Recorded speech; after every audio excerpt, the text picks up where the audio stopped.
outside of our grants, we also facilitate quite a few annual events like Live at the Lakefront that we just had, Spring Art Walk coming up this weekend, Chuck Fest in the fall, as well as some more educational type opportunities. On top of that, we're also more than willing to take in artists for things like Spring Art Walk. I like to think of ourselves as community shapers.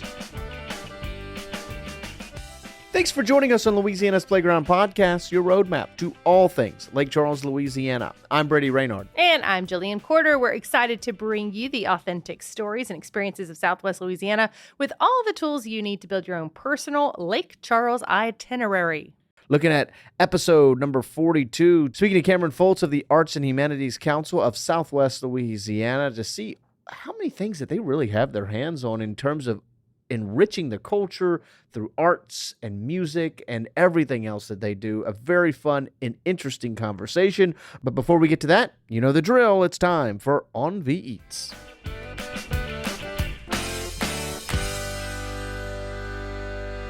This week for On V Eats, we head over to Rikenjaks on Ryan Street in Lake Charles. This is a really fun restaurant, brewery, great atmosphere, sitting outdoors, listening to a band right there, getting to people watch there on the road. Yep. Outdoor games, giant Jenga. I'll say this. It's probably one of my favorite places in town to grab a beer.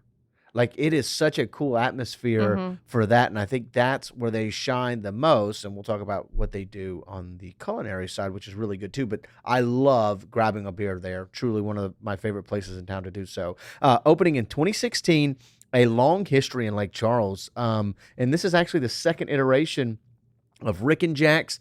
They wanted to ride that culture and that momentum that we've seen through breweries all through the state, and they've really carved out a piece in Lake Charles culture doing so. And in fact, I kind of wrote down here, it's a party place. You mentioned all of those things. There's almost always an event or a promotion, stuff like trivia night on Wednesdays. There's daily happy hours. They've got live music and live brunches and live music during the live brunches. I may or may not have graced the karaoke stage there once or twice. Exactly. So it ultimately is a ton of fun. It's a fun place. They really understand their clientele and the market for an outdoor eatery like this. People love to sit outside, right? It's in our blood here in Southwest Louisiana just to be outdoors, and they do it so well there. They've got the, AstroTurf ground. They've got all the outdoor games, the giant Jenga, the cornhole. It's just a place where you can go and, like you said, grab a drink, have a good time. It's a relaxed atmosphere. Music's always pumping in there. It's just such a fun vibe. Well, let's go on to what we ate. We started with the appetizer, the gator bouillette. It was crispy and meaty. It's ultimately a circular little fried ball of happiness. A sphere, if you will. Ooh, I like that. And it's super, super crispy, and it's so meaty.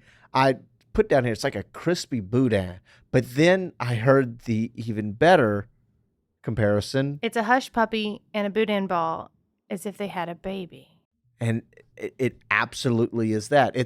But the best thing of that is they also got to choose all the features of their baby. So like you get the crunchy exterior, the meaty exterior, like it's all the best parts of both put into one. Moist on the inside.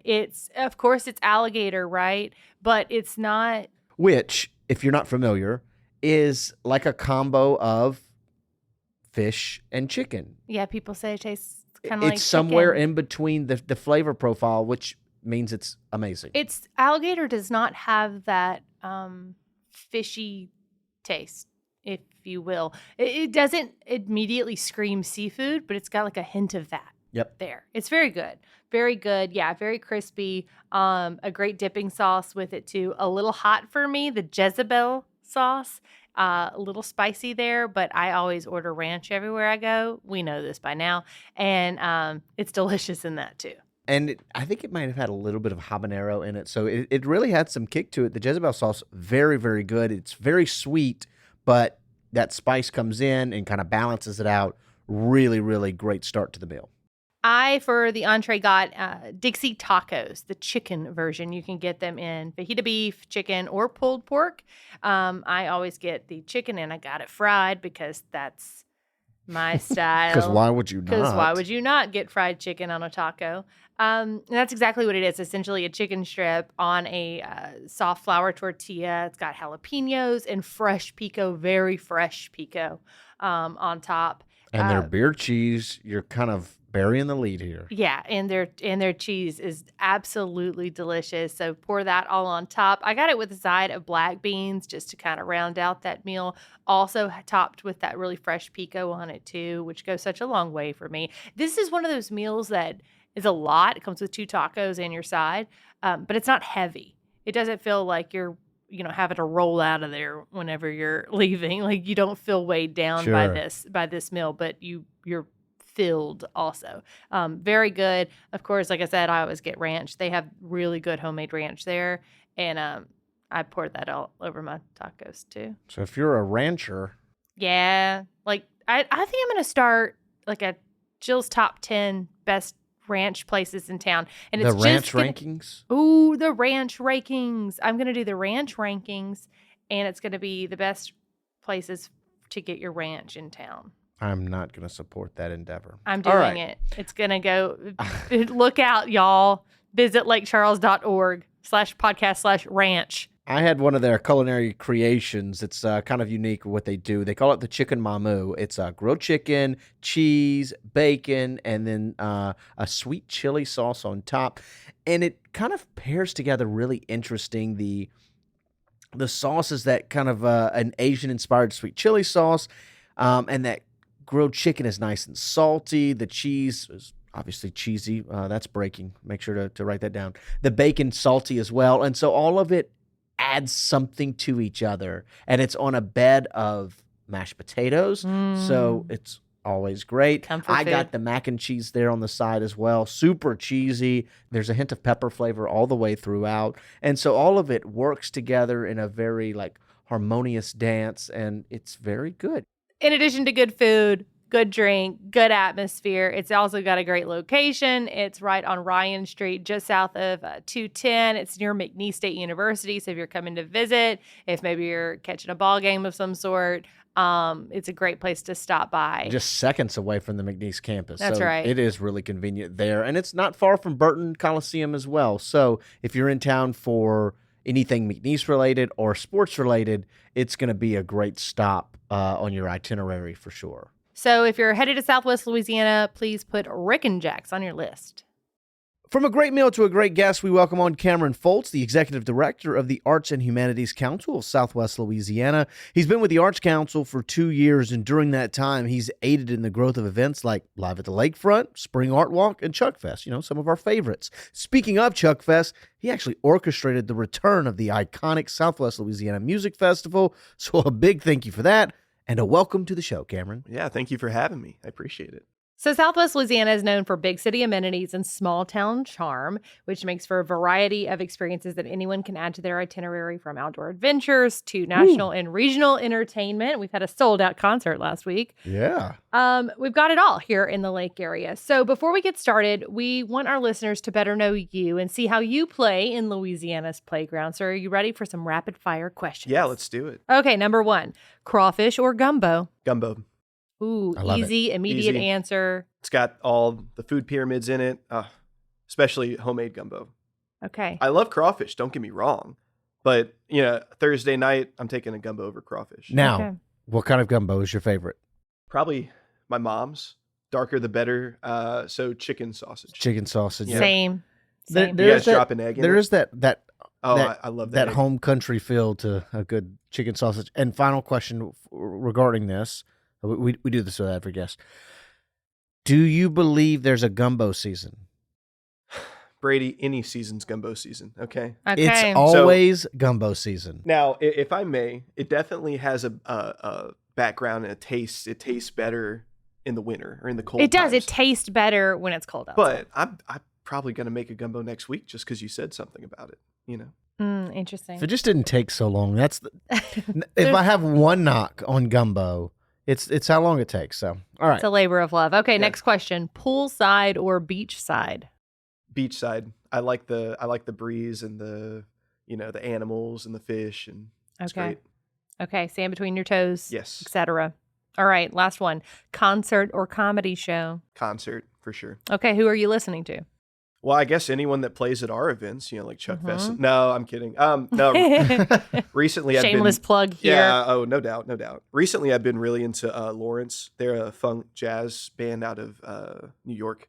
They're a brother-sister duo, but they have a funk band behind them. They're really cool. They're really fun. I always That's like awesome. hearing musical suggestions from those that are really plugged in, because it's always off the wall, someone that you've never and would have never heard of, out of your circle. And so it's always interesting. I mean, I could be to hear boring that. and say Foo Fighters. I love Foo Fighters, but I do love the Foo but Fighters. I like being a little out there. Nothing So- boring about Dave Grohl. Just Absolutely not. What a guy. So let's transition to the conversation in hand now that we kind of know how you play in Louisiana's playground. When you say the Arts and Humanities Council of Southwest Louisiana, what is it?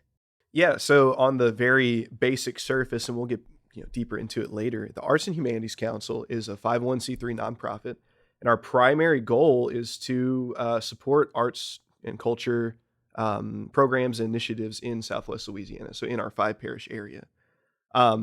Beyond that, we do have 5 kind of pillars within our mission, and the full mission is everything I said, plus bring a unique cultural experience to local citizens while helping bolster tourism and economic development.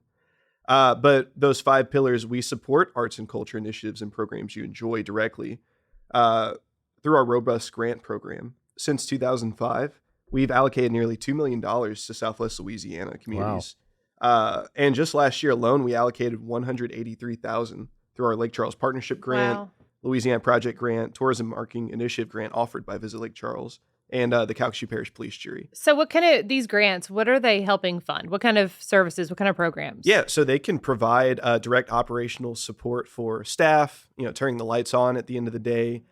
They can do marketing like the Visit Lake Charles grant does, the Tourism and Marketing Initiative Grant.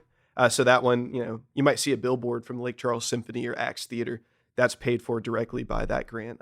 Or there's just general event funding grants that are used to, hire musicians, hire Deep South if they want to come out and do some production. It's pretty well-rounded with our organization, our mission. And I know you guys do plenty of forward-facing initiatives and projects, as you mentioned some of them there. Not to get too deep into the weeds, but I know you also give safe haven and safe spaces and office spaces and those types of things for artists, incubating to really help foster creative growth. Yeah, so Central School is one of our major points of emphasis throughout the year. So if you're not familiar, 809 Kirby Street, Central School, it's the old Lake Charles High. What we do there is we rent out office space to local arts nonprofits. So the Symphony has an office. We have an office. Smoke and Barrel has an office. I'm sure y'all are familiar with their events. We have a couple photographers, a dance studio, and then we also rent out that space for rehearsals for CYT. They might be doing a production coming up here soon. Once renovations are complete, we'll be able to utilize our theater space, the Ben Mount Theater, once again. That's really exciting, but it's exactly like you described it. It's just an incubator.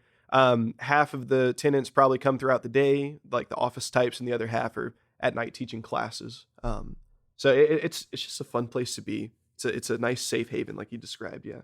Being that is such an important role in the development of art, and then you talk about some of the other things, why is the Arts and Humanity Council important in your eyes?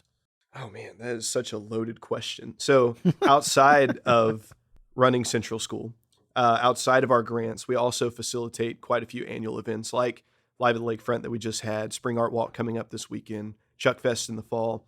As well as some more educational type opportunities. We have Poetry Out Loud, which is it's an annual, it's not slam poetry. Everyone thinks it's slam. It's very educational, where students come in from different schools. They compete against one another with recitative poetry, which is where you memorize it pretty much. It's just a fancy word.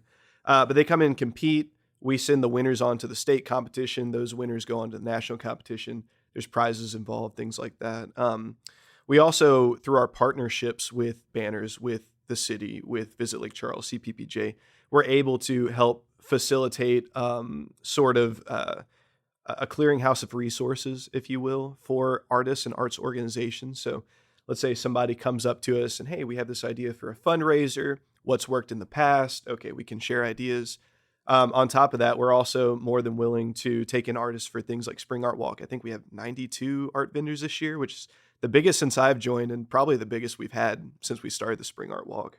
Outside of that, I like to think of ourselves as not just community builders, but community Shapers? yeah, shapers. I like community shapers. Yeah. Yeah. So, through things like Chuck Fest, we really we prioritize the value that downtown offers, and with the expansion of the lakefront and hopefully the event center in the next couple of years, we really hope to build and grow with that, with the city, with our events. I think Chuck Fest struck a chord, and let's dive into that a little bit if we can. I think Chuck Fest struck a chord that no one else was, right? No other event in Lake Charles, I think, was hitting just that right niche audience, right? Until Chuck Fest came along. It just felt like something brand new that maybe we had never seen before. Yeah, and I like to always say that we stand on the shoulders of giants. I mean, folks like Dave and Nan Evans, they started Chuck Fest back in 2014, so it's coming up on the 10-year anniversary. We wouldn't be anywhere in the downtown cultural scene without those acts, without This Is Home Fest even. Yeah. I mean, I think a lot of people get it backwards that we're some weird competition. We hope that they do well because we want the community to benefit from that. So yeah, things like that. I think we're able to offer just things that people can get out and go do for free. I mean, people don't have to travel to Lafayette or travel to Houston or travel to wherever they want to go just to get music or art or theater. I mean, the theater scene down here is thriving. I don't know if you guys keep up with it, but there's probably 4 or 5 different theater companies, and they're constantly rotating. Yeah. But yeah, no, I think we offer a little bit of everything for all sorts of people. Yeah. I like sometimes all it takes what's the line from The Dark Knight, it just needs a push.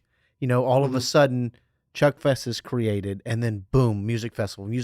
They elevate, and they all elevate, and we're seeing it right here on the lakefront. Mm-hmm. You get a new building, you get Crying Eagle coming in, you get Port Wonder, and all of a sudden our lakefront will look completely different. Sometimes you just need that push. Yeah, I definitely think that iron sharpens iron, and as the lakefront develops, we hope to develop with them. So we're already working with the Children's Museum to potentially have a few art-related events at their new spot. We're working with Crying Eagle. We're working with the city to, provide input, provide consultation any way we can. But it's a really exciting time to be here, and I couldn't think of a better place to be. I just need to take a quick moment to pause and acknowledge that Brady just used a Joker quote to best explain what the Arts and Humanities Council does in Southwest Louisiana, because I don't think anyone else is going to draw those parallels. Boy, baby, you only can get it here. No, quite like Brady Raynard can, because if there's a movie quote for it, we're going to find it. Since the Spring Art Walk is coming up, let's just talk a little bit about what that has to offer. Yeah, so again, it's another free event open to the public. We think of it as a space where artists can come to. Instead of people going out to see their art, people are coming in to see everyone. So, like I said, I think we capped it at 92 vendors this year. We have a couple food trucks coming. We have some live entertainment, and then all the downtown amenities that you get to check out. It's a very symbiotic relationship. We all benefit off of each other. So the more people coming in, the more people exposing themselves to local art, and not just Walmart or TJ Maxx art that you can go get. I mean, this is real.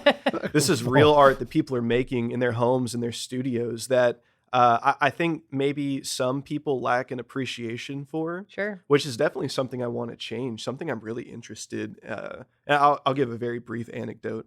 When I was in school, I was lucky enough to be in band.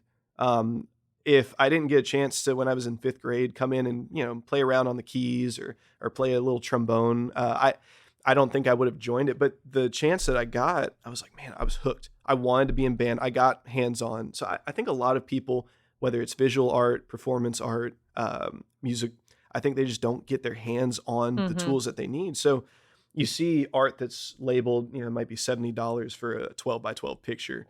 Some people might think, oh, that's kind of steep, but they don't know the craftsmanship that goes into it, the years of self-education and formal education that they might receive to be able to do these things.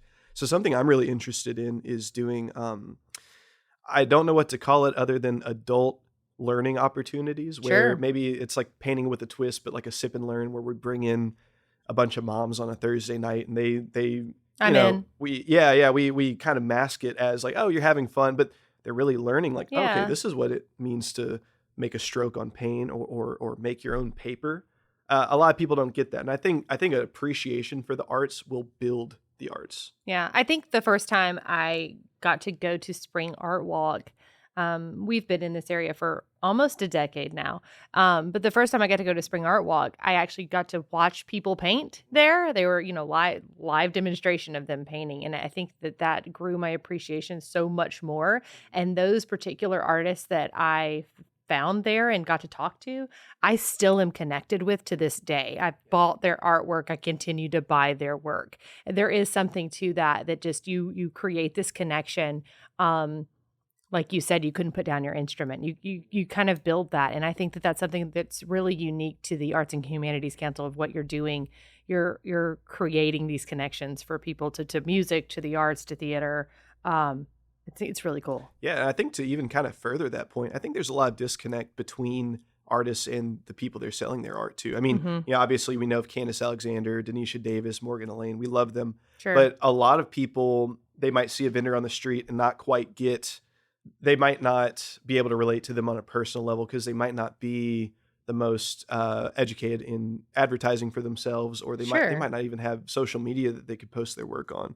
Something else we're kind of interested in is offering, I don't want to say TED Talks, but basically we bring in industry professionals to do free seminar type activities with artists, with musicians. A big problem that we have is a lot of musicians don't know how to write a stage plot. And so we'll hire them for Live at the Lakefront or Chuck Fest. And I'm like, hey, can you provide me a stage plot? Which is, I'm sure you guys are aware. It's just how everything's mapped out on the back end, so the back line. And some of them don't know how to do that. I would love to be able to make the artists and musicians here more marketable and give them the tools that they need to go and perform in Lafayette or go and perform in Houston.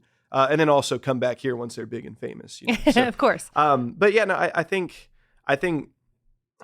maybe I just need to call it like the artist toolbox and be a recurring series. But that's something we're definitely interested in doing in the future. And I think that'll help the general wider society gain an appreciation for what they're doing. Yeah, I think what y'all are doing is you're obviously pouring not just money but resources into what locally we have to offer. And what's so great about that is that you're building it up. And yeah, it's great for us locals who get to go to this every weekend, right? But some of these events are taking off, and they're more than just serving your local community. People are coming in to see these things. People are driving in to Live at the Lakefront from all around Southwest Louisiana. They're coming in to Chuck Fest because of whatever headlining act you might have this year. This thing it's working. Yeah, we're definitely trying our best, but we have a lot of help, especially from our partners like Visit Lake Charles, the city, CPPJ. We couldn't do it without the support that we receive. So, well, and I love things like the Spring Art Walk because it transforms parts of the city that you don't normally, not many people are getting to walk up and down Ryan Street. Yeah. Right? Like, it's traffic there. And during things like the Spring Art Walk, it changes how you view and take in the city because now you're walking on the same streets that you're usually driving on, right? Yeah, absolutely. You're buying a jar of pickles because in addition to having artists set up, you also have food artists, right? I'm not talking Subway sandwich artists. Food art, people that pickle things. Artisan products. I love it. Yes. Artisan products, And so I buy the candles. Brady buys the jars of spicy pickles. Yeah. Obviously. And so I love seeing the city in a different way during those times. Yeah. Something I'm really interested in. And again, right now I'm very early on in my tenure. I'm kind of throwing things at the wall and seeing what sticks. I would like to see the city implement removable ballards or automatically removable ballards into downtown so we can block things off easier, A. But B, on like Fridays or Saturdays, I don't see why we couldn't shut down that little section of Ryan between Broad and, is it Division? Mm-hmm. Yeah, I would love to see that shut down from like 5 to midnight and just have live music, outdoor art every weekend. I think it'd be super easy to implement if we could actually start doing it. I think it would build the culture around downtown, and then further direct it towards the lakefront once things start popping up. Yeah, well, when you look at other cities that have that kind of similar setup, when you have, obviously, I don't think we're trying to turn it into Bourbon Street in New Orleans, but same general concept of people constantly walking that area. You don't see a lot of traffic on Bourbon Street. Yeah. Same thing with Beale Street in Memphis, if you will, like this very walkable, inviting place to come and experience the city. Yeah, I mean, even Beaumont has something. I think it's on Crockett Street, very similar to what we're trying to implement. We're pushing to implement. I think it's super easy, and once it starts running itself, it's a destination instead of just a driveway, if you will. So. Sure. Well, moving on to other events, we've talked about Live at the Lakefront in previous podcasts, so we're not going to spend too much time talking there. But one event that I think is such an interesting experience, whether you're a history buff or maybe just even a Lake Charles citizen, are your living history cemetery tours. How did that come to be? What ultimately is on that docket? Yeah, so it started before I started the Arts Council. I believe it started in 2018 or 2019. If I'm not mistaken, Erica McCready ran it. But it started out as a fundraiser for nonprofits run through the Arts Council. So we get local volunteer actors to dress up as historical figures from Lake Charles or people that are buried in these cemeteries and act out, their bio, their history, and they dress up as them in character in time appropriate attire.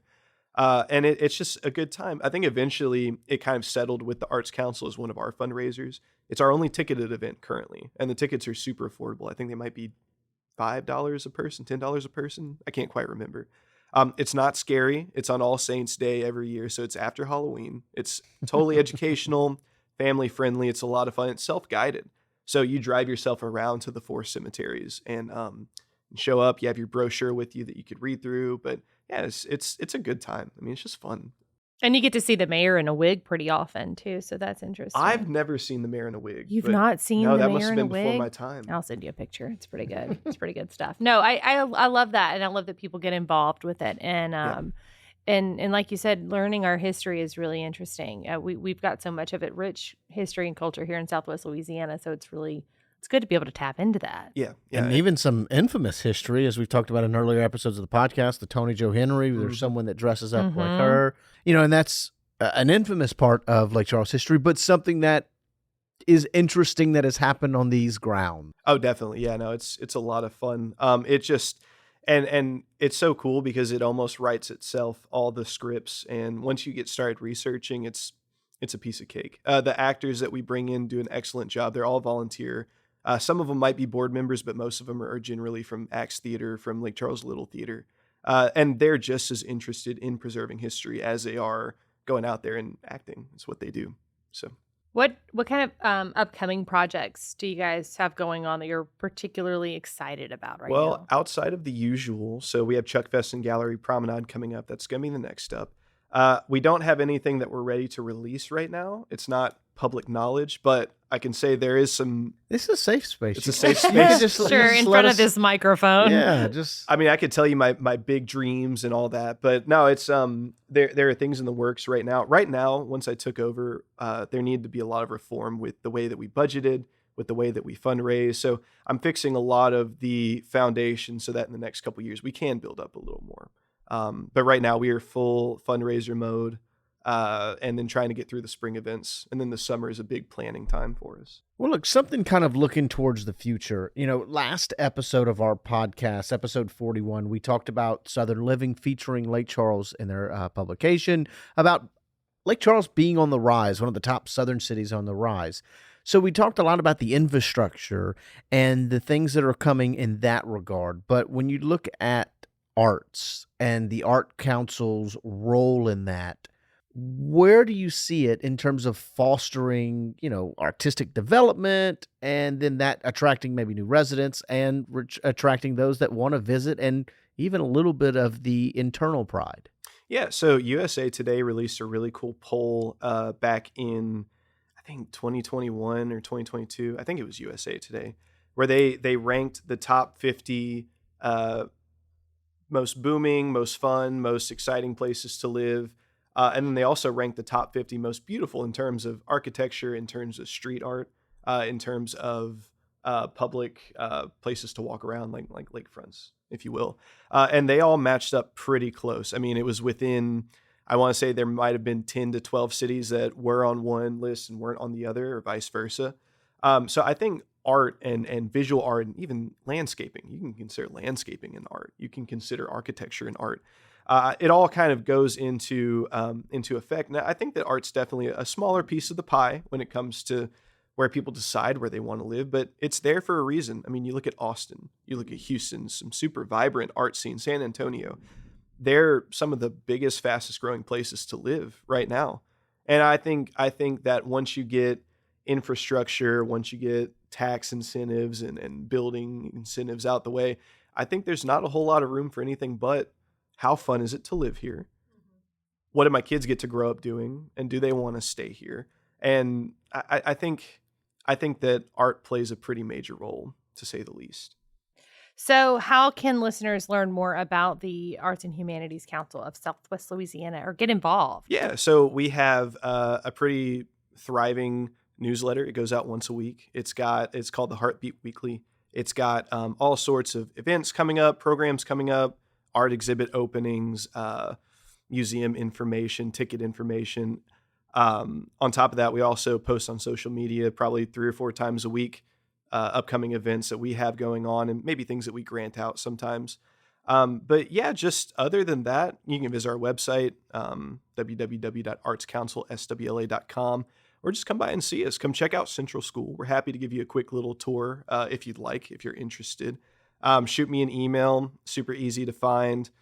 Yeah, we also have a pretty high-functioning volunteer board. I think we have 32 board members right now, and they're fantastic. They help us with everything from planning to event execution to just running beer at Live at the Lakefront. So great people. So if you were that passionate, that interested, feel free to fill out a board informational packet online at our website. Just come find us. We're easy to find. Thanks again to Cameron for joining us here on the podcast, and thank you for taking time out of your day to join us on Louisiana's Playground. If you enjoyed this show, please follow our podcast, leave us a rating or a review. As always, a little plus sign button if you're listening maybe on Apple, Spotify, follow us.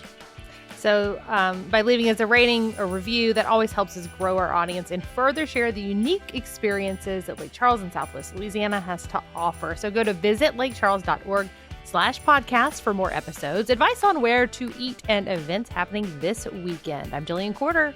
And I'm Brady Raynard. Thanks again for coming to play at Louisiana's Playground. See you.